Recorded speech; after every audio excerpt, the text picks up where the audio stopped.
Nosso último painel, gente, tem o seguinte tema: cultura e conhecimento para a proteção da Amazônia. E ele vem no sentido da gente trazer aqui como que o conhecimento ancestral e a expressão artística dos povos indígenas, aliados à ciência e à museologia, são ferramentas poderosas pela visibilidade e proteção da Amazônia, revelando culturas e resistência para enfrentar os desafios dos crimes ambientais na Amazônia. Esse vai ser um painel que a gente vai ter 3 expositores e eu novamente desafiada a apresentar uma das grandes companheiras que vai iniciar essa conversa com a gente, Ângela de Jesus, presidente da Federação dos Trabalhadores e Trabalhadoras da Agricultura Familiar, FETAGRE, primeira mulher em 55 anos da nossa federação a ocupar o cargo na presidência. Só por isso já é guerreira demais. Ângela está no 2º mandato à frente dessa instituição que é histórica. É uma agricultora do Nordeste paraense. Está à frente do movimento de mulheres do Nordeste paraense. E ela fala de um espaço de vivência de mulher agricultora, forjada nas suas lutas e de pertencimento à Mãe Terra, que nela produz e gera vida e alimento. Obrigada. Boa tarde a todos e todas. Quero dizer da satisfação de estar aqui, né? Agradecer ao IPAM pelo convite, essa plenária maravilhosa, com essa diversidade da Amazônia, que emociona a gente. E ver a pesquisa, né, colocando todos os dados, tudo que acontece. E nessa nossa vivência, meu lugar de fala é da vivência, do plantar, do colher, do comercializar e do enfrentamento também, de todos os problemas que a gente tem na Amazônia, que vocês sabem, eu venho do estado do Pará. O estado do Pará, por si só, já é um estado que não é diferente do Amazonas, mas tem muitos conflitos, chacinas. É um estado que a luta pela terra sempre marcou. Eu sempre dizia em alguns momentos, até que nesses últimos anos a gente teve uma calmaria, né, mas era um estado banhado de sangue da luta pela terra e pela grilagem de terra. Tudo que foi colocado aqui, Rebeca, quando fala, outros companheiros e companheiras que vieram aqui, a partir da pesquisa, dos dados, o CAR, por exemplo, tudo isso impacta na agricultura familiar. Porque sem terra não existe produção, não existe agricultura, não existe produção de alimentos. Então, a Mãe Terra, ela é tudo, é a partir daí que a gente tem o início da nossa produção e do alimento que a gente precisa diariamente. Hoje nós comemos pirarucu e alguém estava perguntando, cadê a farinha? E nesse momento das mudanças climáticas, é sentir na pele quando o sol queima. E agora nós temos outro tipo de queimada, que é o fogo. Então, para além da sobreposição de carro, para além da grilagem de terra, da derrubada das florestas, o desmatamento para criar o boi, para a soja, que está numa invasão terrível nos nossos territórios, que afeta os indígenas, afeta os ribeirinhos, afeta os pescadores, as hidrovias. Nós temos em pauta Araguaia, Tocantins, nós temos em pauta a Ferrogrão, que tudo isso vai impactar nos assentamentos, vai impactar nas aldeias indígenas, nos nossos parentes. Então, ter uma floresta fechada, quando a gente olha aqui, é lindo e maravilhoso. Está tudo conservado. Mas nós, para produzir alimentos, é a céu aberto. E, muitas vezes, consorciamos com a floresta, porque é necessário esse novo modelo de produção. Inclusive, a gente já discute até a pecuária sustentável, porque muitos agricultores e agricultoras também criam boi, não é assim? Então, nós não vamos matar todos os bois da Amazônia, mas nós precisamos fazer o uso da terra não com esse jargão de sustentabilidade que é falado por quem produz soja, por quem tem monocultura. Nós queremos uma sustentabilidade que leve em consideração aquilo que já foi dito aqui. Os povos que estão na floresta. Quem está aqui no chão, que sente na pele, como a companheira falou ainda há pouco. Que tal os indígenas? Que tal os agricultores? Que tal as agricultoras? As mulheres são quem mais sente a falta da água. Nós temos visto, com as mudanças climáticas, as mulheres têm sofrido horrores. Esse esmagamento da agricultura familiar pelo agronegócio, que seca os rios, que acaba com as florestas, precisa de uma punição. E não pode estar nas nossas costas dos indígenas, dos extrativistas, dos agricultores e agricultoras, a recuperação de tudo aquilo que foi derrubado. Porque eu já ouvi isso. Agora a tarefa é dos indígenas, agora a tarefa é dos extrativistas, agora a tarefa é dos agricultores e agricultoras. Negativo. É também tarefa, não só a punição, mas a recuperação das áreas degradadas, das áreas desmatadas por quem plantou soja, por quem derrubou e criou seus bois lá para ganhar dinheiro.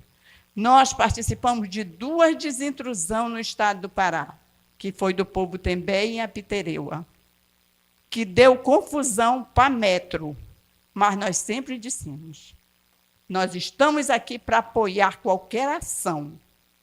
E fomos a favor da votação da rastreabilidade, da integralidade da pecuária no estado do Pará. Tem um decreto. E também deu confusão para metro, porque JBS quase dava cadeirada na reunião. Porque nós não estamos criando boi na reserva extrativista, não estamos criando boi nas áreas de preservação e votamos pela obrigatoriedade para quem tiver uma cabeça, 2 cabeças, até 1.000, 30 mil. Tem que ser obrigada a fazer rastreabilidade. Esperamos que o governo do estado do Pará cumpra essa tarefa. Então, isso é uma demonstração de que nós temos muita luta. Mas qual é a perspectiva da agricultura familiar? Enquanto representante que estou no estado do Pará vivenciando tudo isso, inclusive discutindo crédito de carbono jurisdicional, como uma política pública, precisamos discutir. Eu acho que o caminho da nossa governança é a nossa união. A nossa união enquanto sociedade civil, enquanto indígena, enquanto ribeirinho, enquanto pescadores, enquanto agricultores e agricultoras familiares. Se nós fizermos uma grande frente de governança na Amazônia, nós não vamos dar conta de tudo isso que foi colocado aqui, que tem de ruim. Mas nós podemos sair fortalecidos na nossa luta de enfrentamento. Na falada mitigação e adaptação, nós já estamos nos adaptando. É fácil? Não é fácil. Mas nós precisamos também estar unidos para cobrar políticas públicas. Porque, quando se trata de mudanças climáticas, muita gente fala, mas não sente na pele, gente. Não sente na pele. Eu sempre digo que quem trabalha no ar-condicionado, que sai do ar-condicionado, entra no seu carro, ar-condicionado, chega no seu apartamento, ar-condicionado, pode até falar de mudanças climáticas, mas não sente na pele. Sente na pele quem está na aldeia, quem está plantando, quem está lutando, quem está pescando, quem está fazendo extrativismo e vê o calor imenso, que vê as áreas desmatadas e o sol matando. Esse sente. O rio secando, sem poder sair na sua canoa, no seu barco. Esse sim. Esse sente a mudança climática na sua pele, na sua vida. E aí não é um plano de uso da terra, um plano de uso da floresta. É também, mas é um plano de uso de vida, para que a gente possa ter esse bem viver que foi falado aqui. Nós, na Marcha das Margaridas, o nosso tema era reconstruindo o Brasil para o bem viver. Porque esse bem viver que a gente tanto almeja, nós estamos sofrendo com falta de alimentação, com falta de água, com falta de tudo. E é esse bem viver que nós estamos perseguindo, para que as gerações futuras possam ter também esse bem viver.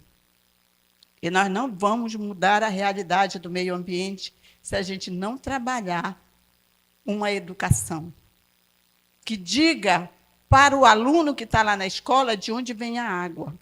Porque quando a professora pergunta para o aluno de onde vem a água, ele diz que sai da parede, ele não tem noção que para ter água precisa de uma floresta, que precisa ter uma nascente preservada.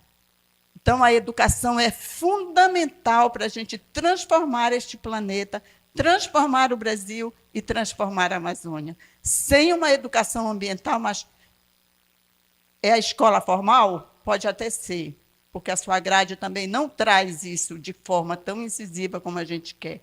Mas nós temos que ter outras educações, que não passe e não passe pela escola formal, mas a gente precisa ter outros métodos de educação para os nossos filhos, para os nossos netos, para os nossos descendentes. Só assim nós vamos mudar a realidade, porque senão vai continuar tendo lixo. Eu estou muito preocupada. A COP30 vai ser em Belém. Teve um show do Alok esse final de semana no Mangueirão. No outro dia, eu passei lá, era tanto lixo, que dava medo de ver. Então, que meio ambiente é esse que nós estamos pregando, que se faz um show e as pessoas deixam um horror de lixo, sem contar no barulho ensurdecedor, que eu fiquei imaginando quantas pessoas idosas e quantos autistas poderiam ter por ali. Os animais latiram sem parar, quase a noite toda. É desse meio ambiente que a gente está falando mesmo? Então, gente, é uma questão de educação, e que bom que nós temos o Ministério Público. No Pará, nós também temos muita coisa boa dentro do Ministério Público. Doutor Ione Nakamura, doutor André, são nossas parceiras na luta para defender a questão ambiental, para defender a questão agrária. Então, companheirada, e a pesquisa ela vem assim muito boa. Eu conheci uma freira que ela diz que quando a gente não se planeja, a gente fica à deriva. E a pesquisa nos traz esse norte, daquilo que nós podemos avançar, daquilo que nós podemos melhorar. A pesquisa é necessária. Eu acho que os pesquisadores que estão aqui estão de parabéns. Pesquisar, nós precisamos de dados. Mas isso também tem que chegar para nós lá onde a gente está, na aldeia, na comunidade distante, na área remota. Chegou um momento que nós, inclusive da FETAGRA, a gente diz assim, pesquisa para quê e para quem? Porque muitas pesquisas elas ficam engavetadas, elas não saem de dentro da gaveta. Então, é importante também a pesquisa chegar lá no Grande Rincão, lá no grande braço do rio, para que aquela comunidade possa ter esses dados e ter o conhecimento. Porque conhecimento é poder. E a agricultura familiar precisa de muitas engrenagens.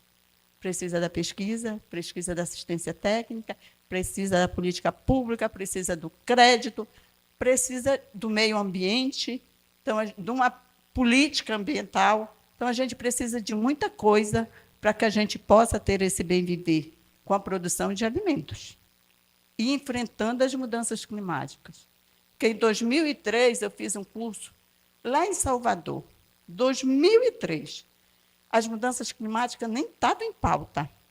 E, naquele momento, o indígena já dizia, né, lá em 2003, olha, eu não sei mais qual é o momento de plantar, porque antes as formigas saíam quando o inverno estava para chegar, e agora elas saem toda hora.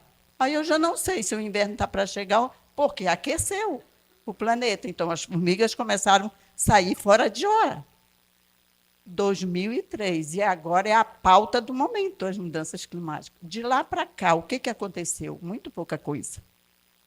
Então, é urgente, é emergência climática, para que a gente possa trabalhar. E aí, plantar árvores também é o caminho. Porque quem não sabe que estar numa sombra é diferente do que estar no sol quente. Então, a gente precisa também incentivar nossos parentes, nossos netos, nossos filhos a plantar árvores e fazer floresta produtiva, que eu possa ter sombra, mas que eu possa ganhar dinheiro com ela. Muito obrigada. E aí a gente continua aqui no nosso painel, trazendo, eu confesso para vocês que uma das palestras que eu fiquei mais assim curiosa e querendo muito assistir, vou chamar aqui para conversar com a gente o Carlos Augusto da Silva, pioneiro no resgate das urnas funerárias indígenas no Amazonas. Carlos, tu não sabe como eu te esperava. doutor em Sociedade e Cultura na Amazônia, professor colaborador da nossa irmã Universidade Federal do Amazonas. Obrigado.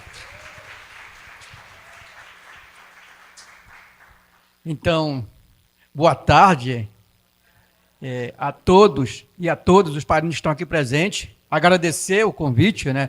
Estou vendo uma cara que me conhece aqui, né? Eu Munguba. Estou brincando. E eu penso o seguinte, que eu acho que um evento como este, eu acho que tem duas características, né? Um é as carinhas diferentes, né? Cara de todo jeito. A outra é a questão acadêmica. Eu acho que é isso a proposta, né, hoje dessa mesa aqui, ou das mesas que aconteceram de manhã. E já de imediato, eu peço desculpa, que a minha estava pela manhã, mas eu tive outro encontro pela manhã, e aí foi trocado. Eu agradeço a Patrícia, que aqui está olhando para mim. Eu estava aqui quase dormindo ali, mas eu muito atento, né, com com as palavras. Então, o bom trabalhador na Amazônia, ele tem seu momento de sono, né? E se vocês olharem para mim agora, essa característica buchudo, feio, eu fiz um experimento exatamente de quase 2 meses, direto trabalhando em mudança de mudas, né? E com o sol, de 7 até 11h30 da manhã, até onde eu aguentava. E a companheira falou um dado interessante. Então, hoje, a Amazônia está aquecendo, ela está aquecendo, e esse aquecimento, eu penso que o grande culpado é exatamente, né, o ser humano. E falar em ser humano, ontem eu estava dando uma olhada no primeiro documento escrito pela Sociedade Ocidental, ou seja, dos portugueses, a Carta do Caminha. E lá no final diz o seguinte: Sua Alteza, ele está se despedindo lá do Patife, e diz assim: Sua Alteza, aqui tem muita floresta, muita água, mas o pessoal não come o que a gente come, eles comem inhame. Olha o luxo, né? Comendo só coisa orgânica. E eu penso que essa Amazônia orgânica, com essa grande floresta, e agora mesmo ali, eu dormindo com um olho, mas acordado com o outro, eu estava vendo aqui os macacos, passeando aqui, muito macaco. E aqui mesmo, nessa área, nós temos vários sítios arqueológicos. A própria UFAM tem vários sítios arqueológicos. Na parada do ônibus, aqui no Japim, também. Aqui, mais ou menos a 150 metros, tem sítio arqueológico. Então, eu penso que toda essa floresta que está aqui, e aí eu peço desculpa, para mim, tudo isso é obra exatamente do macaco, da aranha, da jiboia e também das pessoas que viveram aqui. Eu tenho notado que uma floresta que não tem as pessoas, ela não tem vida.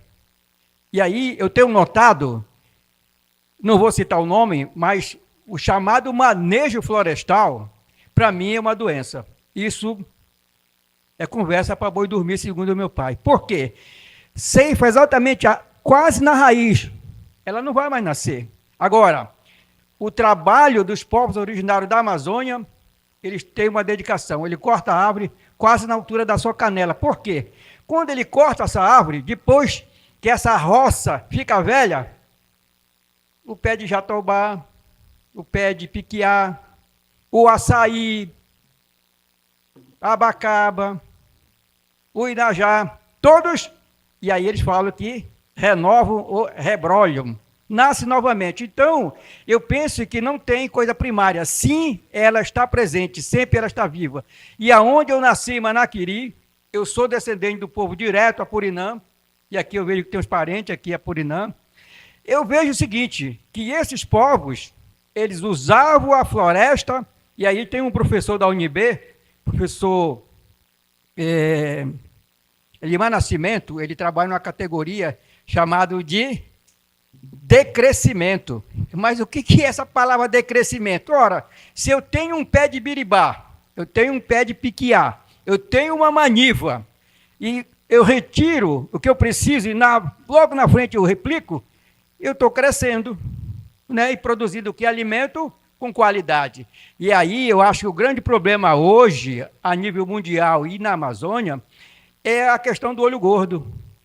Para mim, eu não falo essa expressão extrativista, porque para mim o extrativismo é uma coisa do capital. Olhando exatamente a carta do caminho, ele prega logo essa coisa: extrair solteza e levo para lá, e o resto fica aqui só o buraco.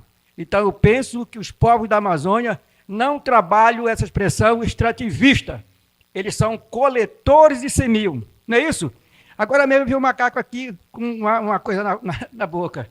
Comeu, soltou, vai nascer alguma coisa. Então eu acho que é isso que precisa mudar. E a companheira falou um dado interessante. Eu penso que o grande problema hoje na Amazônia é o diálogo. Eu acho que os sítios arqueológicos na Amazônia têm exatamente isto. E, cadê ela? Está aqui, está falando do Acre. O Acre, nós temos exemplos de grande arruamento. Um colega acabou de defender uma tese de doutorado que ele mapeou 520 quilômetros de estrada. É muita coisa. Ora, 500 quilômetros de estrada é muita coisa. Então, na Amazônia Antiga, tinha um grande diálogo de pessoas vivendo nesse espaço. Então, eu penso que hoje o grande problema do consumo é a extração, não devolver.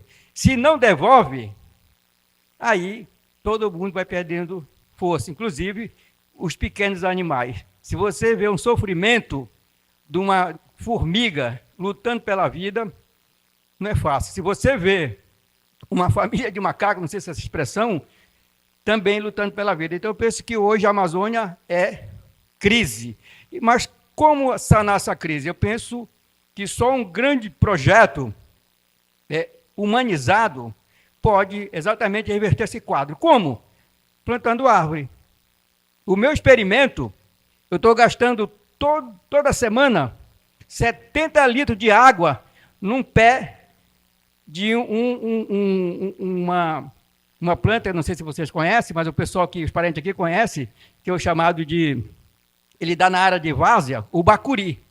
Então tem duas espécies de bacuri. Bacuri da terra firme e bacuri da várzea. Eu estou com o da várzea.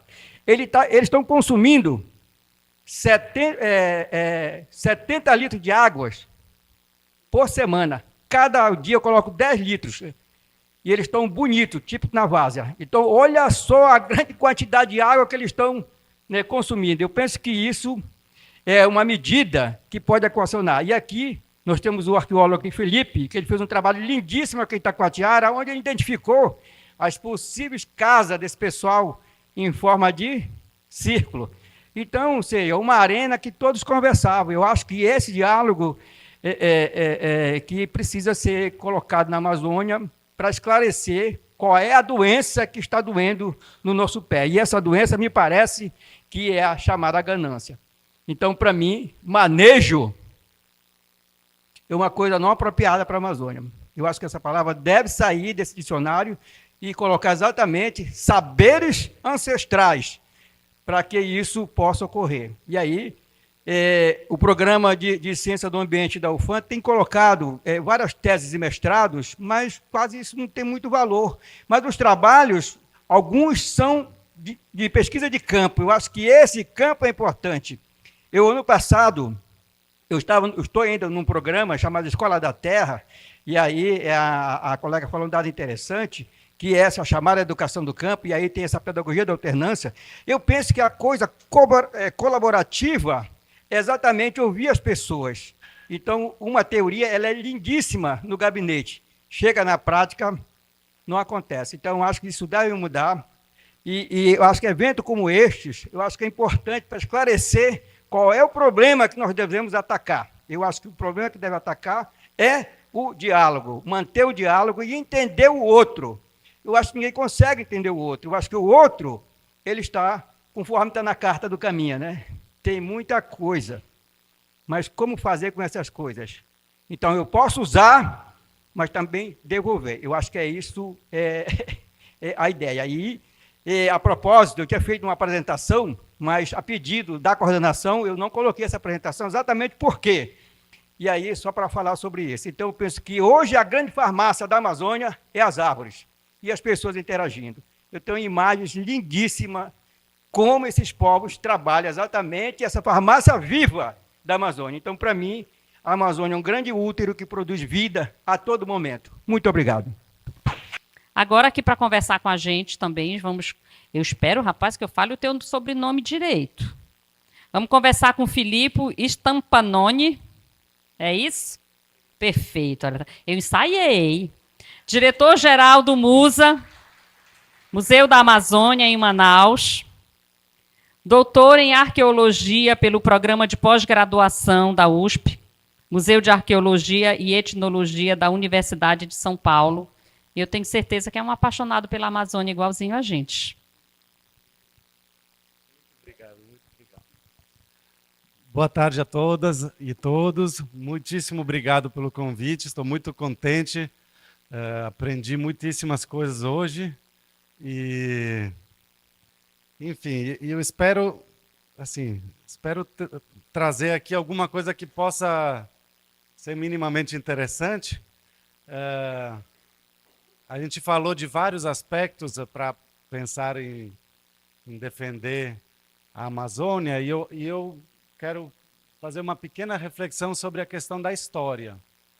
E eu vou falar como italiano, ou seja, como uma pessoa que vem de fora. Eu não sou brasileiro, e eu conheci a Amazônia assim, como turista, quando era pequenininho. A primeira vez que eu cheguei aqui, eu tinha 9 anos, foi em 89, e vim com a minha família. Minha família tem, e eu também tenho relações com o Brasil, porque meu pai morou um tempo no Nordeste, e eu tenho uma irmã brasileira. E aí, quando eu era pequeno, a gente costumava, de vez em quando, vir para o Brasil. E aí foi assim que eu conheci o Brasil. E aí, em 89, eu vim pela primeira vez aqui em Manaus. Por pouco tempo, mas quando voltei, eu fiquei assim, com uma questão comigo, um interesse. Eu pensei, caramba, chamou alguma coisa, acendeu um interesse na minha cabeça. E aí, apesar do fato que depois eu não voltei mais por 12 anos para o Brasil, e tive que voltar sozinho depois, eu, de minha iniciativa, nesses anos, de lá eu tentei me informar, tentei conhecer a distância o que se podia saber da Amazônia. E aí, enfim, aqui, deixa eu entender se é de um lado ou do outro. E aí, como era um menino, assim, a minha maneira era desorientada. Eu procurava em histórias em quadrinhos, procurava em livros, em romances. E aí eu adorava, lia tudo que pudesse encontrar sobre a Amazônia, eu lia de lá. E aí, eu gostava muito. Só que, com o passar do tempo, eu comecei a perceber que todas as coisas que eu lia da Amazônia, no fundo, repetiam um certo padrão. A visão que eu estava lendo de lá sobre a Amazônia, ela tinha umas características que depois, quando eu vim morar para cá, eu comecei a entender que, de uma certa forma, não correspondia à realidade, era falsa. E não só era falsa, mas ela achatava a Amazônia, tornava ela muito simplificada. Era um estereótipo da Amazônia. E aí eu tenho a impressão que, às vezes, quando a gente está conversando junto para pensar o que está acontecendo com a Amazônia, quais são as soluções, eu acho que boa parte do que a gente está vivendo hoje, de uma certa forma, ele é influenciado também por uma visão que a gente carrega. Eu digo a gente porque, assim, querendo ou não, eu acho que muitas pessoas também amazônidas, às vezes, vêm com nesse embalo. E aí, bom, ela já disse, eu sou arqueólogo, então a minha fala vai partir dessas minhas leituras juvenis e depois eu vou aproveitar o fato que o Carlos Augustus começou a falar de sítios arqueológicos. Eu vou falar de um projeto que eu e ele participamos junto com muitas outras pessoas e que eu acho que, em certa medida, quebra um pouquinho as pernas dessas ideias. E aí, vou avançar. Mas primeiro eu queria parar um segundo.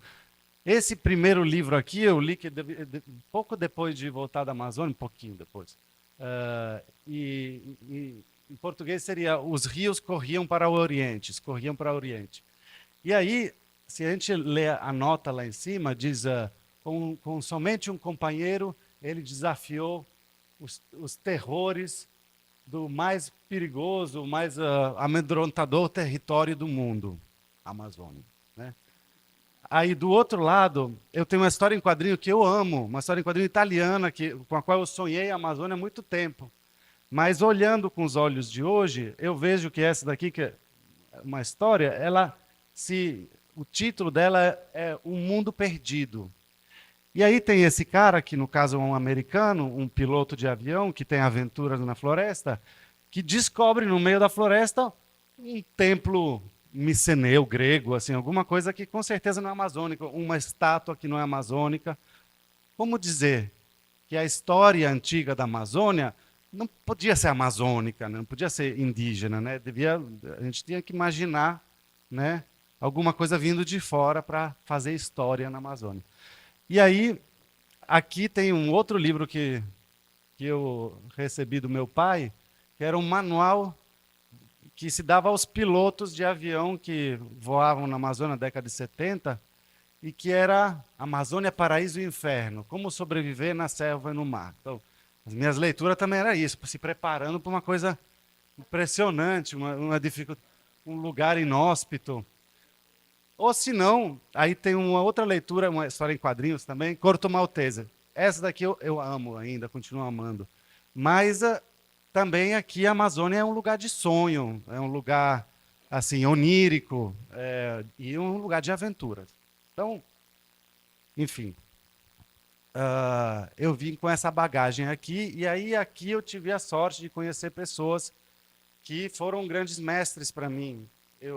E muitos amigos, enfim, muitas pessoas me ajudaram a sair um pouco dos sonhos que eu tinha, ou dos pesadelos, né, que aqui é tudo ou paraíso ou inferno, então, dos sonhos, dos pesadelos, e a me dedicar à arqueologia da Amazônia. E hoje em dia são mais ou menos 17 anos que eu passei de uma arqueologia do mundo clássico, estudando grego e latim antigo, para uma arqueologia e, enfim, outros estudos amazônicos.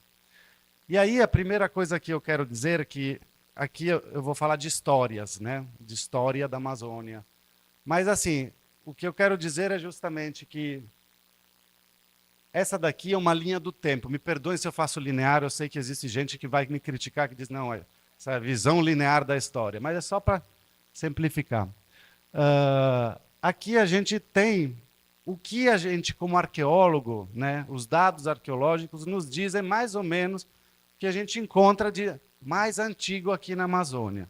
E é uma coisa são materiais que vão em torno de 14 mil anos atrás, né?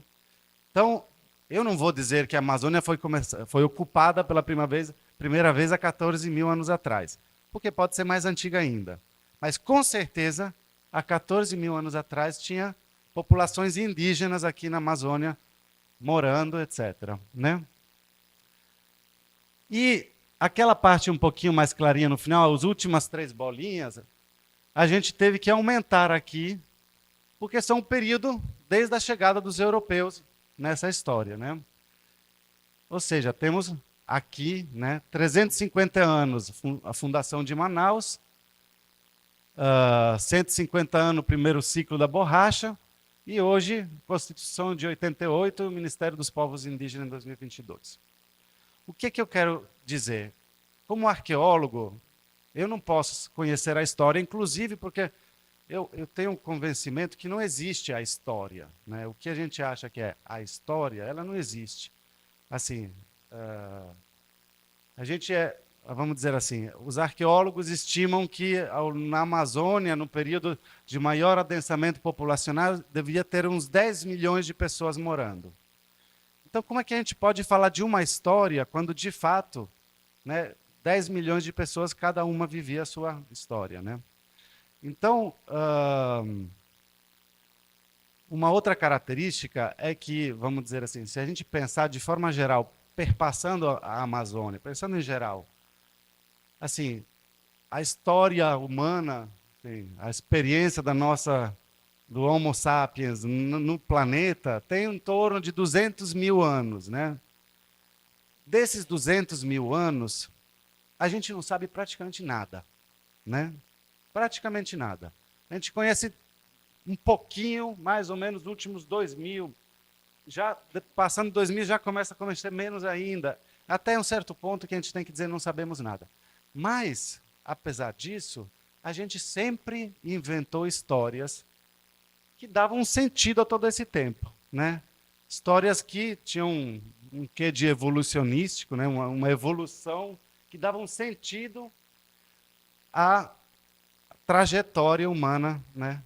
E aí eu percebi que a maior parte dessas trajetórias que a gente inventou, sabemos, não tem dado que nos ajudem, elas são muito tristes, né?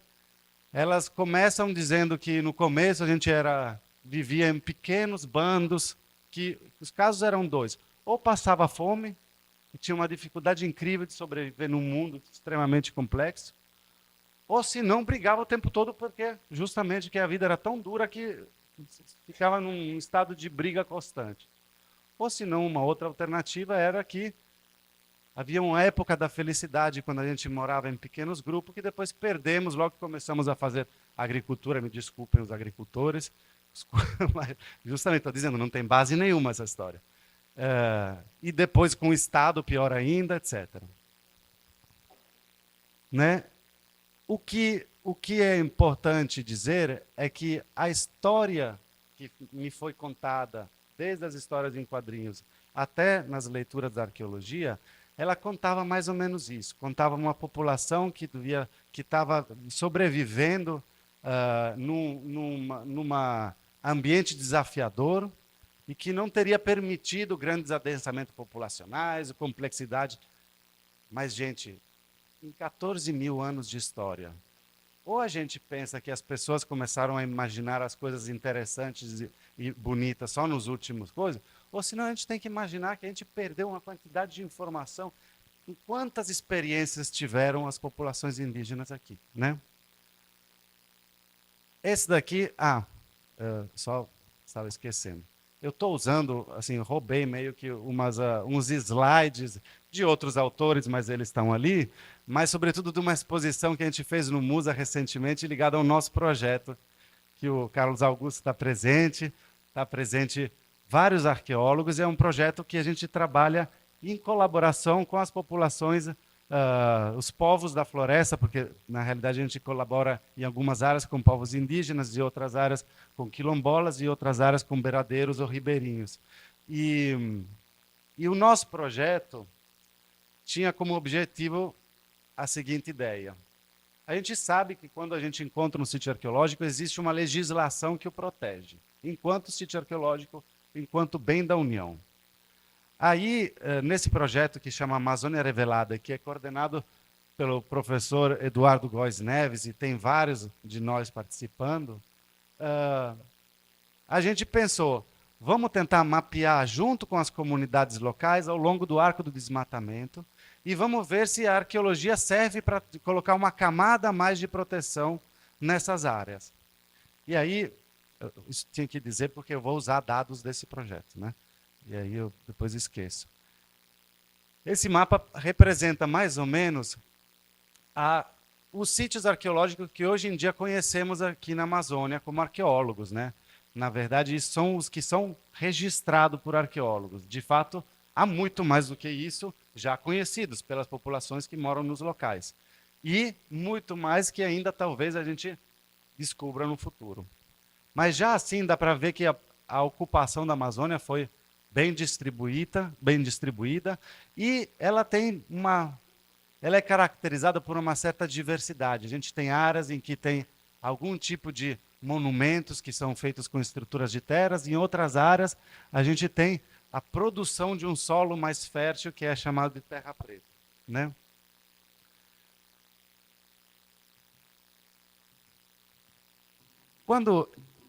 Não sei se dá para ver a distância, mas no caso eu explico, eu mostro. Esse projeto que a gente trabalhou e está trabalhando ainda, ele usa uma tecnologia que é como se fosse um radar que se coloca num avião, um LiDAR ou LIDAR, e ele serve para mapear o solo, qualquer pequena diferença no solo, mesmo se tiver cobertura vegetal. Então, a gente coloca esse equipamento no avião, passa nas áreas e ele mapeia. E se por acaso algum sítio arqueológico no local modificou um pouquinho o solo, em termos de tem montículos, tem pequenas feições topográficas, esse equipamento consegue. Esse daqui não é o nosso projeto, queria tanto ter encontrado isso, mas não fomos nós. Esse é um trabalho no Equador, porém no Equador amazônico, que mostra praticamente uma cidade. Eu não sei se vocês estão conseguindo ver, eu de perto não consigo ver bem não, mas tem como se fossem umas pequenas montículozinhos geométricos, dá para ver a distância, né? E isso representa o fundo, assim, o que resta de uma cidade amazônica no Equador, né? Tem estradas passando de uma para outra, e isso quebra completamente a visão que a gente tinha do que podia, assim, que a gente tinha antes, enganados, sobre o que tinha em termos de como é que eram os assentamentos antigos. Enfim, graças ao nosso projeto e a outros que a gente está colaborando, a gente está percebendo que com essa tecnologia a gente encontra uma diversidade muito alta de padrões de assentamentos antigos na Amazônia em diferentes áreas do arco do desmatamento. Aqui temos sobreposição de sítios com valas ao redor que delimitava provavelmente a aldeia. Outras aldeias que foram feitas por cima num período sucessivo, caracterizada por pequenos montículos. Bom, a gente tem os famosos geoglifos, tem estruturas monumentais no Amapá.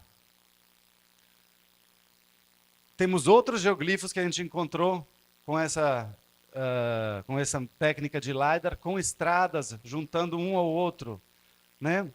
O que a gente está encontrando é uma variabilidade enorme de diferentes modos de vida, sítios arqueológicos, formas de aldeia, de assentamentos na Amazônia. Esses daqui, por exemplo, são o que eu acho que são pequenos montículos de lixeira ao redor das estruturas de casa, ou seja, é uma aldeia em que o vazio aqui, eu acho, né? O vazio aqui é onde tinha as casas, e ao redor aquelas bolinhas que vocês vê são áreas de descarte de lixo, são lixeiras ao redor da casa. Eu digo isso porque eu escavei em outro canto uma estrutura dessa e encontrei a casa no meio, né? Aí, por associação, eu acho que é isso mesmo. Além do mais, caminhos muito compridos, como o Carlos Augusto estava contando, ligando áreas, servindo de varadouros entre calhas de rios. Aqui a gente está falando entre Xingu e Tapajós. E, portanto, que hoje em dia os nossos dados, apesar de não conseguirmos entender muito, de saber pouquíssimas coisas, de ter 14 mil anos de história, das quais a gente enxerga 1/1000, não sei, nem isso, né? Muito menos do que isso, porque, como eu estava dizendo, cada um vive a sua história, então imagina quanta riqueza a gente não conhece. Mas mesmo assim, me parece que a proposta que a gente está desenvolvendo para a Amazônia, o local que a gente coloca a Amazônia em termos de políticas brasileiras, no fundo, ela é muito mais ligada às minhas histórias em quadrinhos antigas, em que a Amazônia era mais útil desmatada, de uma certa forma, porque era um lugar perigoso, inóspito, do que o que a gente entrevê e do que as populações indígenas falam, né? E aí, quando eu digo que é um perigo ter uma história só, é porque, de fato, eu, como arqueólogo, eu estou contando para vocês uma história, mas eu sei muito bem que essa minha história é um pedacinho de nada que é só graças a uma técnica que a gente usa que a gente pode falar. Mas assim, vou fazer uma coisa, vou passar no último, depois volto no segundo desse. Mas em relação àquela literatura que eu tinha antes, essa é uma literatura que está se criando nos últimos anos, que são as publicações dos próprios autores indígenas. Alguns deles estão até aqui. E além do mais, o movimento indígena, as lutas indígenas, os trabalhos que as comunidades fazem para defender seu território, seu próprio território, tudo isso é a história que deveria orientar o uso que a gente imagina, o futuro que a gente imagina da Amazônia. E aí eu me pergunto, é melhor o bem viver ou é melhor a infraestrutura logística do Arco Norte? Esses projetos que, na verdade, têm a Amazônia como um empecilho no meio, né? Ele, na realidade, se não tivesse nada, seria mais fácil, né? E aí, eu não sei, mas assim, é óbvio, quando a gente fala assim, da situação, a gente escutou, e aí, quais são as soluções? E a impressão que eu tenho que essas soluções a gente está procurando sempre dentro das mitigações, né? A gente está sempre tentando, colocando como se fosse inevitável o que a gente está imaginando que a Amazônia vai virar, né? Agora, eu quero dizer que não é inevitável, gente. 14 mil anos de pessoas pensando como viver a Amazônia, e aí a gente acha que agora essa ideia aqui é inevitável? Não é inevitável. É a gente que não tem coragem agora de pensar em um outro modelo, né? E as populações indígenas têm direito, de 14 mil anos de experiência, a indicar um modelo. E elas estão fazendo isso para nós, né? Estão dizendo que tipo de Amazônia funciona e que tipo de Amazônia está arruinando nesses dias.